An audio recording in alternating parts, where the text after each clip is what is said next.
வணக்க நண்பர்களே, இந்த வீடியோல நம்ம என்ன செய்தி பார்க்க போறோம்னா, சினிமாவில் ஒரு காலகட்டத்தில் ஒரு குறிப்பிட்ட நடிகை நல்ல மக்கள் மனதில் ஒரு பிரபலம் அடைவாங்க. அதுக்கப்புறம் ஆனீங்கன்னா அவங்க ஒரு சில காரணத்தினால சினிமா விட்டு ஒதுங்கி போயிருப்பாங்க. சில பேர் அவங்க இறந்து போயிருப்பாங்கன்னு நினச்சிருப்பாங்க. சில பேர் அவங்க கல்யாணமாகி செட்டில் ஆகிருப்பாங்கன்னு நினச்சிருப்பாங்க. அதையும் தாண்டி அவங்க வாழ்வாதாரத்துக்கு சில தவறான முடிவுகளை எடுத்துகிட்டு வராங்க. அப்படி ஒரு தவறான வாழ்க்கையில் சினிமாவை இழந்த ஒரு நடிகையை பற்றி தான் நம்ம இந்த வீடியோவில் பார்க்க போகிறோம்.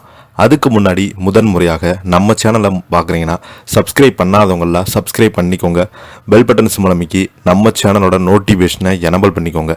நாங்கள் போடுற வீடியோ எல்லாமே உங்களுக்கு உடனுக்குடனே வந்து சேரும். வாங்க என்ன தகவல்னு இந்த வீடியோவில் விரிவாக பார்க்கலாம். தவறான வாழ்க்கையால் சினிமாவை இழந்த நடிகை மாதுரி.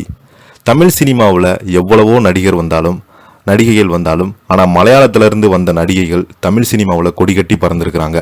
அப்படி மக்கள் மனதில் அவங்க நீங்காத ஒரு இடம் பிடித்திருக்கிறாங்க. குடும்ப பாங்காக இருப்பவங்க தான் அதே நேரத்தில் கவர்ச்சியாக இருப்பாங்க.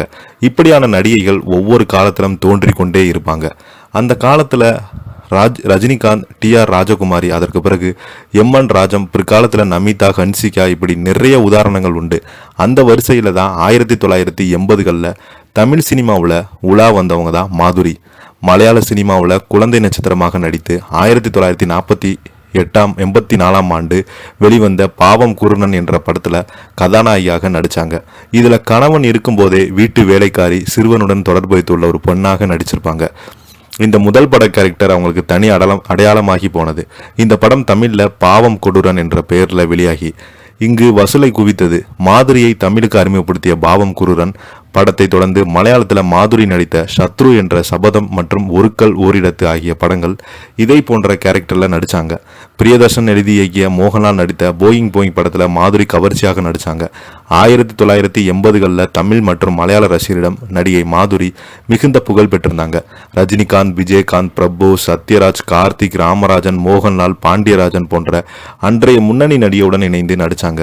வெளிச்சம், மோகம், கர்த்தருக்கு அவள், மெல்ல மெல்ல சிரித்தால் ஒரே ரத்தம், மைக்கேல் ராஜ் இவர்கள், இந்தியர்கள், பரிசம் போட்டு கைநடு, சுற்றவாளி, சூராகரம், வசந்தி, சிவா, சகாதேவன் உள்ளிட்ட 50க்கும் மேற்பட்ட படங்களில் நடித்தாங்க. ஒரு கட்டத்தில் கவர்ச்சியாக நடிப்பதை குறைத்து கொண்ட மாதுரி பெண்மணி அவங்க கண்மணி, சகலகலா சம்பத்தி, சம்சாரம் அது மின்சாரம், மனைவி ஒரு மந்திரி, அடுத்த ஒரு உள்ளிட்ட பல குடும்ப பங்கான கேரக்டரில் நடித்தாங்க. ரஜினிகாந்த் நடிப்பில் வெளியான மனிதன் திரைப்படத்தில் ரஜினிகாந்துடைய சகோதரி கதாபாத்திரத்தில் நடித்தாங்க. 1988 ஆண்டு 25க்கும் மேற்பட்ட திரைப்படங்களை நடித்தாங்க. 1995 ஆண்டுக்கு பிறகு மாதுரி திரையுலகிலிருந்து முழுமையாக விலகிட்டாங்க. பல வருடங்களுக்கு பிறகு அவங்க விபச்சார வழக்கில் கைது செய்யப்பட்ட செய்திகள் வெளியானது. பின்பு அவரை பற்றி எந்த தகவலுமே கிடையாது. திடீரென இறந்து போயிட்டதாக சொல்லிட்டு வராங்க. முன்னணி நடிகையாக இருந்த போதே நடித்த படங்களுடைய கேரக்டருக்கு நடித்த புகழ் பெற்றவங்க தன் வாழ்க்கையில் திட்டமிட்டு அமைந்திருந்தால் இப்போது ஒரு முக்கியமான நடிகையாக வலம் வந்திருப்பாங்க. தவறான பாதையை தேர்ந்தெடுத்திருக்க மாட்டாங்கன்னு சினிமா வாழ்க்கை இழந்து போயிருக்கிறாங்க என்று இவங்களுடைய ரசிகர்கள் இப்போது பார்த்தீங்கன்னா ஒரு நிகழ்ச்சியில் அவங்கள பற்றி பேசிட்டு வராங்க. இதை பற்றி நீங்கள் என்ன கீழே உள்ள கமெண்ட் பாக்ஸில் மறக்காமல் பதிவு விடுங்க. இந்த வீடியோ பிடிச்சிருந்தால் லைக் பண்ணுங்கள், ஷேர் பண்ணுங்கள், கமெண்ட் பண்ணுங்கள். அப்போ தான் நாங்கள் போடுற வீடியோ எல்லாமே உங்களுக்கு உடனுக்குடனே வந்து சேரும். நன்றி.